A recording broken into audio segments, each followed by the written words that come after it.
Rise of the Footsoldier 5. Oh my gosh, it's like getting blood out of Teddy Stone.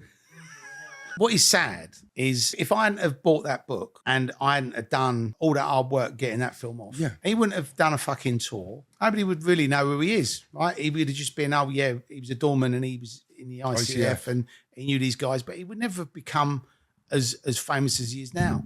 And, you know, he did a tour after the thing. I think the sad thing about it is he's never once thanked me. Right. And all he ever seems to do is just go online and just go on about what about the families. But when he did the first one, he didn't even, he didn't care about the families. But now, because he's not involved, it seems to be about the families. Keeps spouting all this shit online. And you just sort of think, you know, what is wrong with this guy? Do you know what I mean? It sort of doesn't make any sense because I've never said or done anything to him. I haven't fallen out of him. I haven't even seen him. But I think what he's done is he fell out with Carnaby, Andrew Loveday, who did the Rise of the Footsoldier, because he decided to do another film called Reign the General. Bear in mind, he's already sold the rights. So it's like, I sell the rights to my book and my life to you, and then you decide, well, actually, I'm going to go off and make another film. Even though I've sold the rights, he went off and made this film, ended up having all the same actors, playing all the same roles that were in the first one. So not only did he not have the rights to do that, and obviously, you know, this is nothing to do with me, because at that point I'd sold the rights to Carnaby. So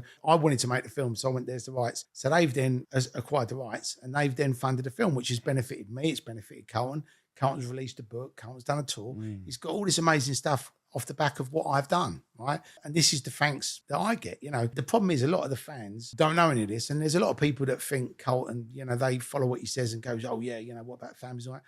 But as I said, there was no mention of the families in the first one. And if there had been, if he'd have said, oh, you know, look, you know, we're doing this, you should do something for the families, then we would have done something for the families. But that was never a conversation. You agree to do a deal with somebody, you sign up to doing a deal with somebody, and then 3 or 4 years later, you go, yeah, we've done that deal. I don't actually like that deal now. Can we actually just do this other deal? Because this actually suits me better. He could have said, I want to be in all the films. Every time a film's made, I want to get a payout. But he didn't. So you can't rewrite history. When he made that film, it got taken off him, right? So Carnaby is a PLC, and they basically went, right, you've basically made this film without the rights or the permission. We own the rights. So they then took the film, re-edited it, and released it as Rise of the Footsoldier 2. So I think, obviously, for him, it was a massive, like, it was humiliating. Well, it's a learning curve. It's humiliating for him because he's obviously gone, yeah, you can do this. I've got the rights, blah, blah.